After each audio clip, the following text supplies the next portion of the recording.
नमस्कार, मैं कशिश और स्वागत है आपका मेरे खास कार्यक्रम राजनीतिक गलियारा में। देखा जाए तो सत्ता जो है इस वक्त काफ़ी ज़्यादा गरमाई हुई है। वो किसी भी राज्य की देख ली जाए या फिर पूरे देश की देख ली जाए। साथ ही साथ यहाँ पर लोकसभा चुनाव भी हैं और इस साल 9 जगह विधानसभा चुनाव, जिसमें से 3 जगह यानी त्रिपुरा, मेघालय और नागालैंड में चुनाव हो चुके हैं। और वहाँ पर हमने देखा कि किस तरीके से 2 जगहों पर बीजेपी ने भारी जीत हासिल की। साथ ही साथ देखा जाए तो यहाँ पर अब एनसीपी पार्टी भी गठबंधन करती नजर आई बीजेपी सरकार से, तो वो बात तो अलग रही। लेकिन अब देखा जाए यहाँ पर तो कुछ ऐसे नेता है जो युवा भी है और काफ़ी काबिल भी है, तो उन्हें यहाँ पर आगे बढ़ाने की पूरी कोशिश की जा रही है। बीजेपी पार्टी हो या फिर सपा हो, बसपा हो, कांग्रेस हो, हर किसी की नज़र एक तो यहाँ पर अलग अलग जातियों पर भी है, दूसरी तरफ देखा जाए तो युवाओं पर भी है। लेकिन आज इस खास कार्यक्रम में बात यहाँ पर कांग्रेस पार्टी को लेकर होगी। लगातार कहा जाता है कि दमदार और यहाँ पर बहुत ही प्रोफेशनल युवा जो है वो राहुल गांधी है।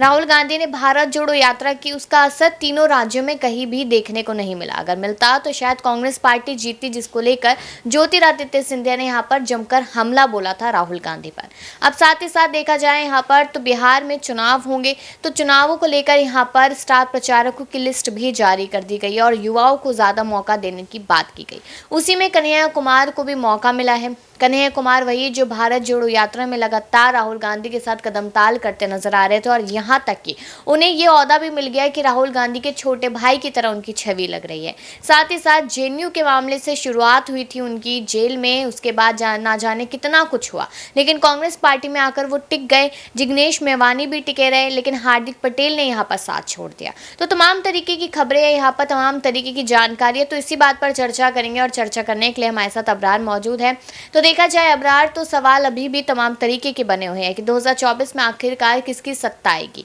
लेकिन ये सवाल तो सबसे अहम है ही। इसके साथ साथ आज हम यह कन्हैया कुमार को लेकर भी बात कर रहे हैं। अब जिस तरीके से यहाँ पर कन्हैया कुमार को स्टार प्रचारक की लिस्ट में जिम्मेदारी दी गई है, एक तरफ यहाँ पर जनता का कहना है कि स्टार प्रचारक कोई बड़ी जिम्मेदारी नहीं होती, तो क्या लगता है कि कन्हैया कुमार को इससे आगे भी बढ़ाया जाएगा या उतने पर ही सिमट कर रह जाएंगे?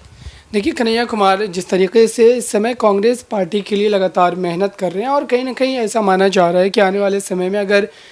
युवा के रूप में कोई मजबूत चेहरा कांग्रेस के पास रहेगा तो कन्हैया कुमार के रूप में रहेगा। क्योंकि अभी भी जिस तरीके से कांग्रेस पार्टी से आप कह सकते हैं कि लगातार युवा जो कहीं ना कहीं उनका मोह भंग हो रहा है और इस कड़ी में ज्योतिरादित्य सिंधिया का भी नाम शामिल है। लगातार सचिन पायलट को भी कहीं ना कहीं नज़रअंदाज किया जा रहा है। तो ऐसे में कन्हैया कुमार जिस तरीके से तेज़ तर्रार नेताओं में उनका नाम शुमार किया जाता है और जिस तरीके से उनकी बोली है वो बीजेपी पर जिस तरीके से हमलावर होते हैं, उस लिहाज से अगर देखा जाए तो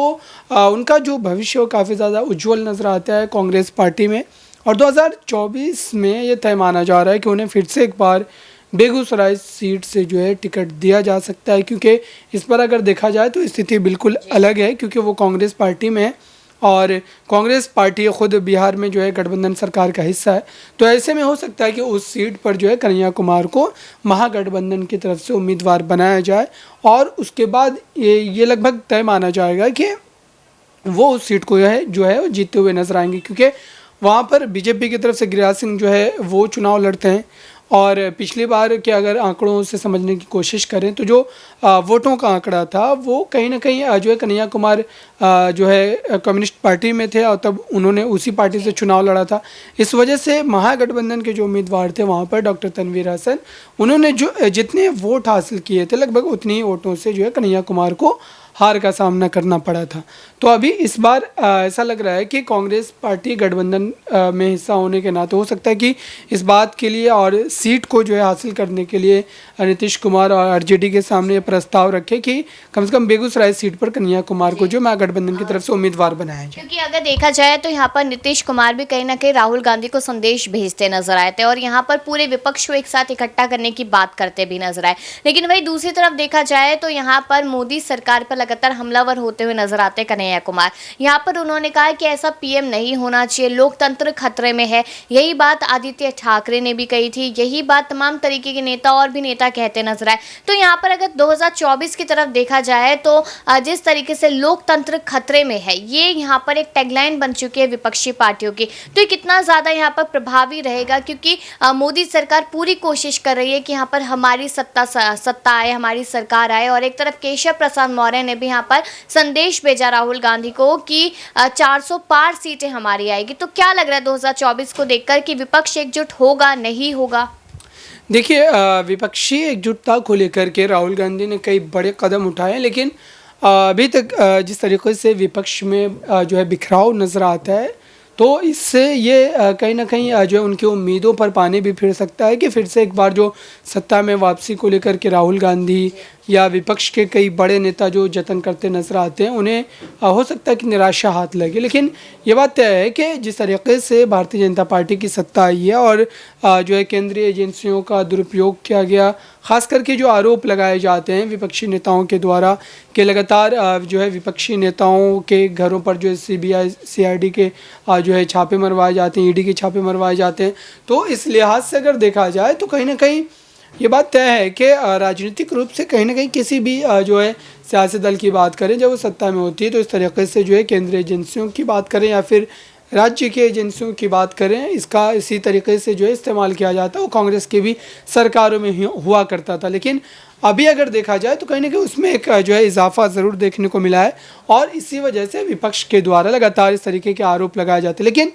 अगर ज़मीनी हकीकत समझे तो मुद्दों की राजनीति जब तक विपक्ष नहीं करता है, जब तक जनता को जो है इन मुद्दों पर वो कन्विंस नहीं कर पाता है, बीजेपी की तरफ से जो तमाम वादे किए गए थे 2019 में, अगर उन वादों को लेकर के राजनीति जो है नहीं हो पाती है, तो फिर जाहिर सी बात है कि जो विपक्ष सत्ता में आने का एक सपना सजाए बैठा है वो चकनाचूर हो जाएगा, क्योंकि बीजेपी के ख़िलाफ़ एक जो है पूरी तरीके से जो है प्रॉपर माहौल तैयार करने में विपक्ष को फ़िलहाल अभी तक तो कामयाबी नहीं मिली है। लेकिन यहाँ पर अगर वापस से कन्हैया कुमार पर आए तो देखा जाए बीजेपी पार्टी लगातार इल्ज़ाम लगाती नजर आती है, कहती है कि गुंडों को, माफियाओं को जगह सिर्फ कांग्रेस पार्टी यहाँ पर देती है। पहला इल्ज़ाम तो ये लगाती है। दूसरी बात यहाँ पर कहती है कि अगर कोई नेता कांग्रेस पार्टी में आ भी जाता है, उसके बाद यहाँ पर उसे शुरुआत में तो एक जिम्मेदारी दे दी जाती है कि आपको ये जिम्मेदारी संभालनी है, लेकिन सालों साल बीत जाते हैं, तब तक उस इंसान को दोबारा पूछा नहीं जाता और उसके बाद वो इंसान पार्टी को छोड़ के दूसरी पार्टी यानी कि बीजेपी में ही आ जाता है। तो कहीं ना कहीं अगर इस